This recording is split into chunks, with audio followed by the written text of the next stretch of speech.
Hello everybody and welcome back to another exciting episode of Mug and Play. I'm Nick. Today we're playing How to Date a Magical Girl, and buzz, our alarm's going off. It's the next day, it's morning, it's April 16th. If you haven't done your taxes yet, do them now.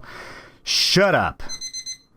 To the alarm, I'm saying, not to all of you. You're all magnificent. You may talk as much as you want. I won't be able to hear you, but just do whatever. Ugh, please, for the love of all that is holy, shut up. Again, not you. The alarm clock, it's beeping. It's beeping. I begrudgingly open my eyes and am greeted by the sight of my alarm clock having a seizure on the floor. That's not nice. The glowing red numbers did something I accidentally clicked. They were doing something. They were glowing. I groan and rub my eyes, trying to clear my vision. Finally, I can make out the numbers on the clock clearly. 8:02 a.m. I yawn. Thankfully, still early. I've had nothing to do today except eat leftovers, so why did I set my alarm for such an early time? Oh, I don't know. Probably because you're gonna be a boy going to an all-girl magical school. Oh no. Anime tropes are sure to follow. 8:03 a.m. I smack my lips at the thought of the cold Chinese takeout waiting for me in the refrigerator. Heat it up.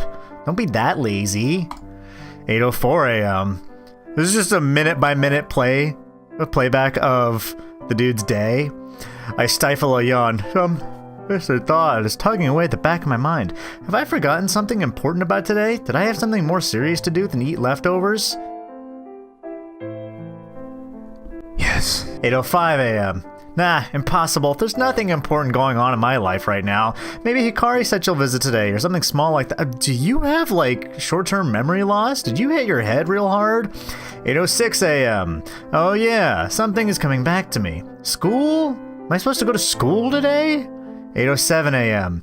I feel like a bucket of cold water has just splashed over my head. Suddenly, wide awake, I realize that I've completely forgotten that today is my first day at the academy.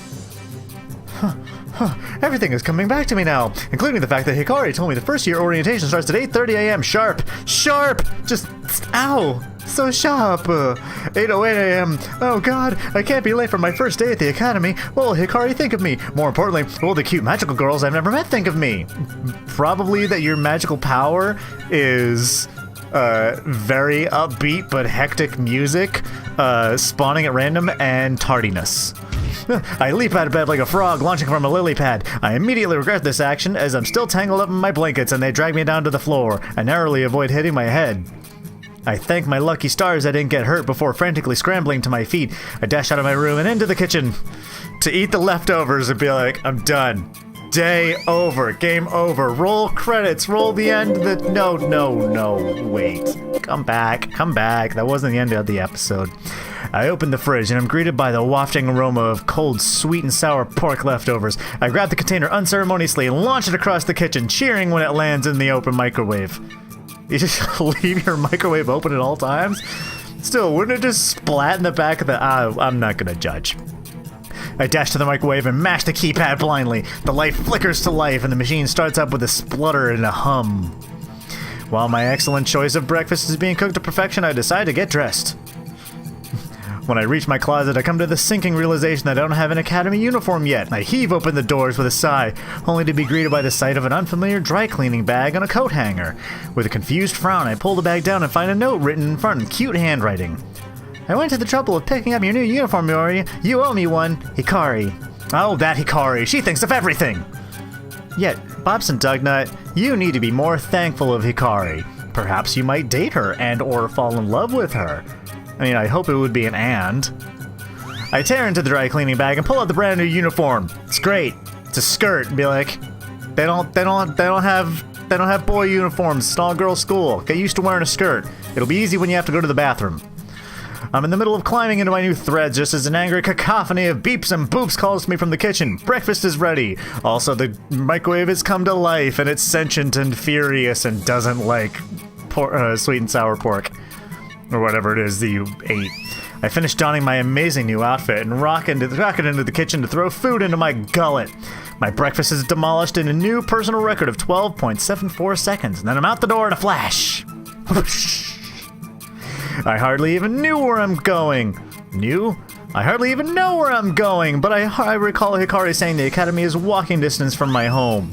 How convenient. It's not hard to find a map on my phone, so I load that shit up and begin my hurried walk. I improvise the text a little bit there. A little time passes. It's 8:24 a.m. Can I make it in time? The map on my phone tells me I'll arrive in 8 minutes. I'll be a little late, but a couple of minutes never hurt anyone, right? Sure. I wonder if Hikari will be there to greet me at the school gate. Well, he'll be like, why didn't you greet me? She's like, because then we'd both be late, asshole. It would be nice to see a familiar face after this whirlwind of a morning. My power walk evolves into a jog when I see the school gates looming in the distance. I can't believe it. I'm actually gonna make it. Whew. Those first 5 minutes of this episode were more intense than the last 20 from the first episode. My goodness. I'm not saying that last episode was bad. It was just a lot of talking and setup and everything. But you kind of need those episodes. Anyway, back to this. There's a few other straggling students making their way into the school. They're all wearing the academy's uniform, including a signature pastel yellow vest. I noticed that all the other students are female. I suppose that's not too surprising. This is a school for magical girls after all. Still, it's the first time I'm witnessing such a thing. I finally reach the school gates. When I peer beyond them, I can see the other students entering what looks like to be the school hall. I suppose that's where the orientation is being held. I glance around to see if Hikari is here. No luck, though. Maybe she's waiting for me inside the hall. I break into a run towards the school hall, sprinting as fast as my unfit legs can carry me. I weave in and around the other students, also making a mad dash forward. I'm nearly there. I can almost taste my fashionably late entrance. Poof! My foot snags on another student's shoe. Guess I wasn't quick enough to get out of their way. I don't even have time to let out a gasp as I fall flat on my face onto the pavement. Bam! Oh wow, it's cool. I matched the bam up with the thud. That wasn't expected. I was so close. I nearly made it. Now I'm just lying on the ground, face down, like an idiot. A little squeal erupts from in front of me. My first thought is that maybe I squashed some small, cute animal when I fell, like a kitten or a squirrel that can squeal. A squealy squirrel? Why would you think that? Bobson Dugnut, why is your first thought when you hear a noise like that? Maybe I landed on some cute, innocent animal. Guess I'll never know. What was the address of that dry cleaning place, Hikari? I need to go there now. Gee whiz. I push myself off the ground and am greeted by an unexpected sight.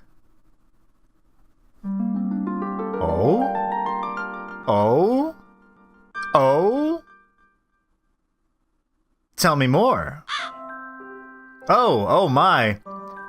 There's a panty shot there. I'm not gonna have that on my channel. We'll just cover that up. Thank you. Cute girl wearing glasses is falling on the ground in front of me. She looks to be about my age, so I assume she's a first-year student as well. She's trying, and failing, to cover up her panties. Don't worry, I got you covered. Which I believe the entire world can now see. Hey, Bobson Dugnut, you fell flat on your face. Everyone can see your panties too. But you know what? Don't judge. It's an all-girl school. Ick! Don't look! Yeah, Bobson Dugnut, don't be a fucking perv. I bashfully turn my head away for at least a second. Then I turn back to her. Stop looking! You're a boy. Why are you here? This is a school for magical girls, Bick. Hey, don't discriminate. I can be whatever the fuck I want to be. I know. It's a long story, but I'm a student here. I'm sorry. I think I knocked you over. No, I think it was my fault. I was in a rush and wasn't looking where I was going. Well, we've got that in common, so that's nice. Are you hurt? No, I'm okay. The girl is still trying to adjust her skirt so that she can rescue her dignity. Are we really late for orientation? Yeah, I think so. That's terrible. I promised myself I would make it on time. I can't believe I slept in. I'm a stupid, stupid girl. No, you're not. Don't be self-deprecating like that. You gotta have positive mental attitude. PMA. Hey now, don't beat yourself up. I slept in too. You don't understand. I only slept in because I went to bed at 3 a.m., even though I promised myself I wouldn't stay up so late.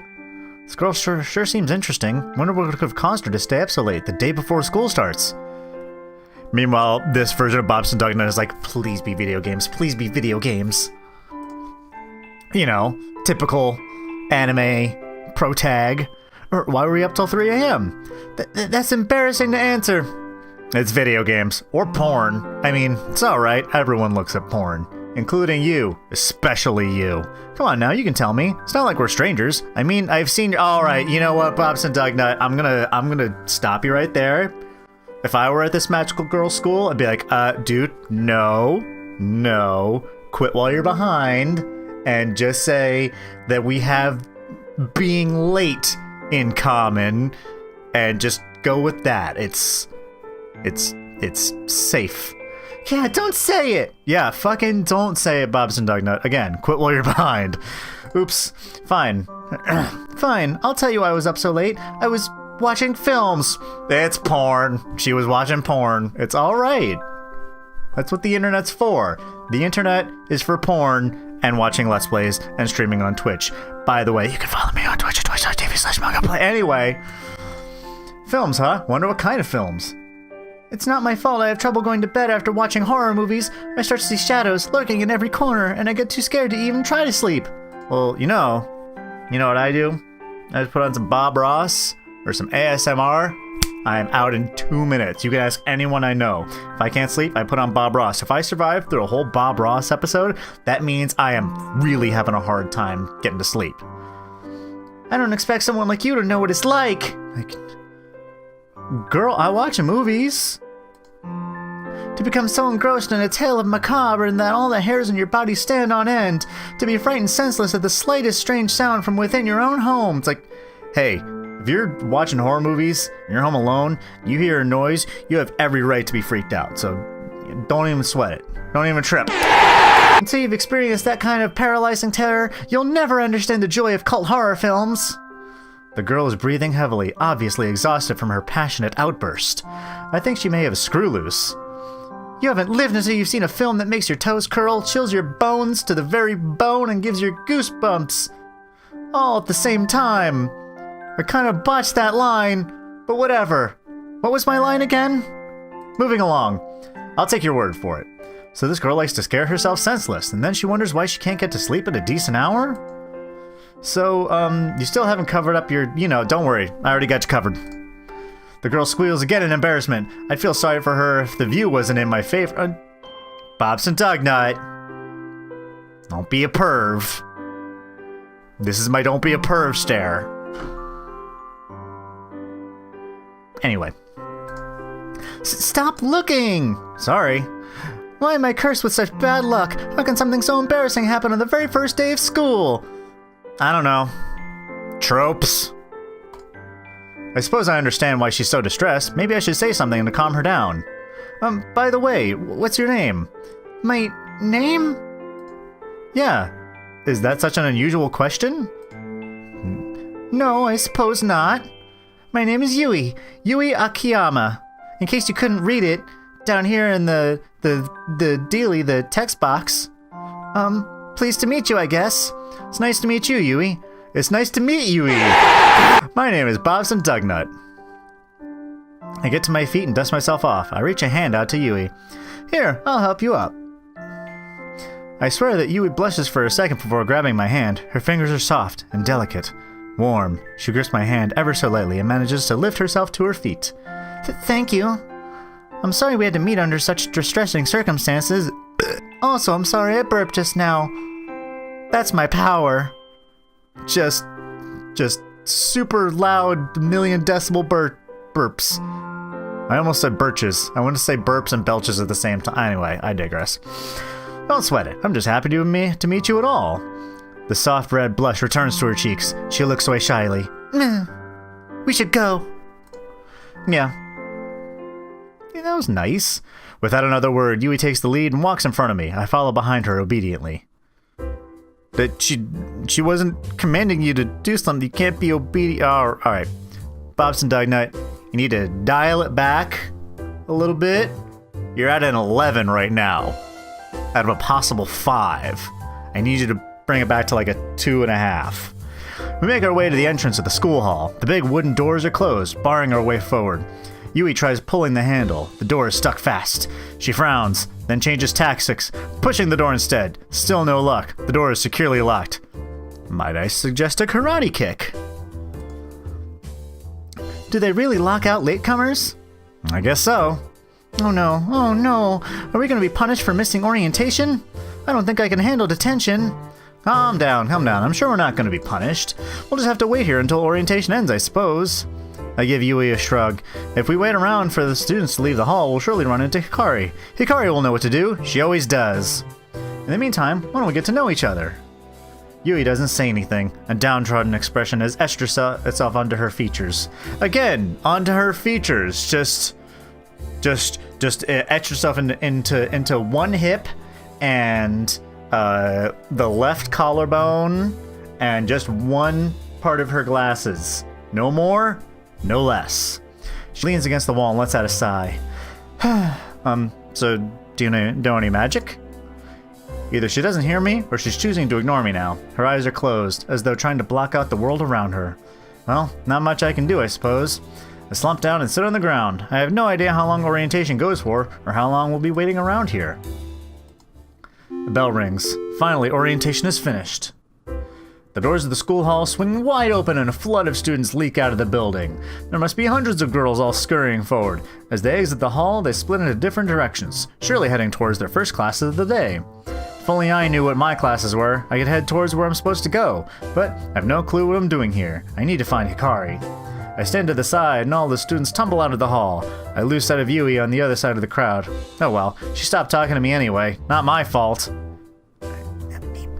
Maybe a little bit your fault, because you're kind of weird and thirsty. I need you to dial it back, buddy. I desperately try to capture a glimpse of Hikari's familiar face in the crowd. It doesn't help that she's shorter than most of the other students, so she'll likely be lost in the group. I suddenly feel a tap on my shoulder. I turn around. You idiot! How could you miss orientation? I was waiting inside the hall for you, and then they locked the doors, and I had to sit by myself. Hikari, I'm sorry. I don't want to hear it. You let me down, Bobson Dugnut. You're gonna make this up to me. I will. I'm really sorry. What happened anyway? Did you sleep in? Well, yeah, I did. But I actually got here at a decent time. The problem is, I knocked another girl over, and we got caught up in talking. Another girl? Yeah, the school's full of them. It's an all-girl school. Not a one-girl school. Hikari. Because the crowd is thinned out, I can see Yui standing awkwardly by the doors. It was that girl, over there. Hikari looks towards Yui, standing all alone. I see. Is she a first year as well? She looks lost. Yeah, I think so. Since we got locked outside, we weren't sure what to do. What? Hold on. What does it say? We weren't sure what do. Nice, Bobson Dugnut, just throwing in a subtle poop joke. Or where to go. I was kind of hoping you could help us, Hikari. Hikari almost looks sad, just for a moment, but then a bright smile flashes across her face. I'm always happy to help. Now that orientation is over, we have to go to our homeroom and meet our teacher. I can lead the way. Hikari begins to skip away. I grab Yui's attention with a wave and beckon her towards us. What is it? We can go to homeroom and meet our teacher now. Do you want to follow us? Yeah, okay, thanks. That's nice. With that, the three of us make our way to the classroom. The classroom is noisy. There must be 30 students packed in, chatting away and waiting for the teacher to arrive. Hikari managed to find seats for myself and Yui all lined up next to each other. Not a bad arrangement if I do say so myself. I glance around the room. It all feels very familiar, just like high school all over again. The students are even in cliques and it's only the very first day. There's a group of sporty-looking girls at the back of the class. One of them is bouncing a basketball for some reason. I don't really know why she brought it to the academy. Maybe just to reinforce her clique stereotype. At the front of the class are the bookworms. They're shy, speaking only in whispers, and glancing nervously at the other students. Hanging out by the classroom door are the rebellious girls. A few of them have streaks of neon-colored dyed in their hair. Their uniforms are untidy, and a few have cut off their sleeves. They're like, hey, we flexed and the sleeves ripped. Yeah, that's right, we're magical girls. We'll magic you the fuck up. And here in the middle of class are Hikari, Yui, and myself. Hikari and I go way back, of course. I've just met Yui, in case you're just tuning into the episode. As for Hikari and Yui's relationship, I don't think they've spoken a single word to each other. Will they become friends? Time will tell. And time will have to tell next time on Mug and Play. Thank you so much for joining me. If you like this episode, you should poke that like button right in the eye. Leave a comment below. Tell me what you think. Tell me, who you rooting for? Who's best girl so far? Is it Hikari, who helps out a lot? Is it Yui, who loves horror movies, or is best girl this guy, Bobson Dugnut? You'll have to let me know in the comments down below. If you want to see what happens in this series, as well as the other games I play, you should hit that subscribe button so you don't miss a thing. And if you want to watch me play games live, you should check me out on Twitch at twitch.tv/MugAndPlay. I play games like 4 or 5 times a week, usually at 8 o'clock at night, sometimes at 11 o'clock at night. It all depends on my work schedule. But I do video games, I do art, I do all sorts of stuff. It's great. You should hang out with me. I play games, do art, and tell awful jokes. But thanks so much. I love you all. And I'll see you all next time. Bye-bye, everybody.